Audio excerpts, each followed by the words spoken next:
Welcome to the Frugal Gardener's Wintry Garden.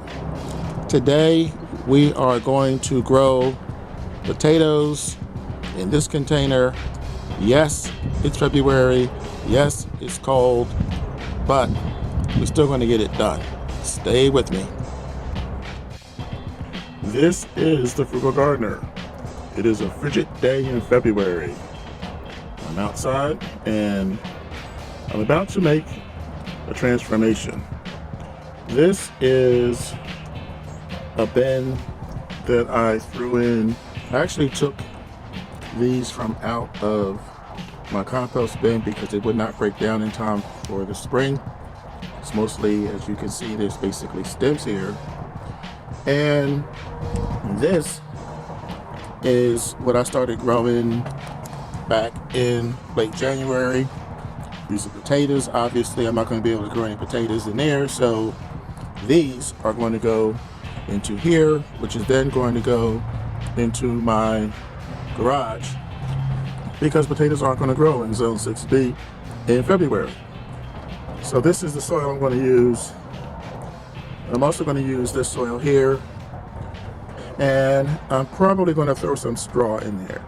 Why? Because the straw will help the soil from becoming compacted, and it will also add nutrients. So I'm going to get this done because it's cold and I want to get inside. And also in here I added Epsom salt, and I added, well, it's basically seaweed. It's kelp. So that is also going to help add nutrients to this soil. So let me get started. I've added one layer of straw, which is pretty much covered now, and I added the soil, pretty much all the soil that was in this container here. Now I'm going to just carefully transport these potato plants into here, and then I'll cover them, and that's it. The potatoes are in. Basically, this is going to shrink down some because the straw and because of the stems and the material that I have on the bottom. Once that settles, this will go down a little bit, maybe a few inches. But I could technically leave this as is, but I'm still going to add this soil here into this bin, and I'll give it a good watering, and that'll be it. These potatoes stayed in that starter pot far too long, and I gave you a shot of the roots so that you could see. I should have taken those out probably a month sooner, but they'll be fine. Okay, so here we have it. This is it. It's done. It's finished.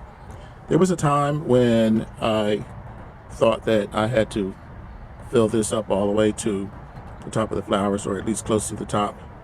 But I've been growing potatoes for over 5 years now, and I learned that it is not necessary. So what I'll do is I'll just keep this watered, and it needs about, I would say, a minimum of 6 hours of sunlight a day. I would give it 8. I'm probably going to end up putting this on a on a grow light because it's going in the garage and the ceiling is pretty high, so not sure how much light it's going to get from the garage. And I'll also monitor the temperature and make sure it stays between 60 and 70 degrees, or make sure it doesn't drop below 60 degrees. Preferably, I'd like to keep it above 70. So that's pretty much it. About a month from now, I may add some more nutrients to it, but this is all I really need to do right now. And this is, I'll just call this done. This is the Frugal Gardener, and remember, you can garden year round. Please subscribe to my channel, and tell your friends. If you have any questions or comments, post them below. And as I said, when you grow your own food, you'll always know where it comes from. You guys have a great day.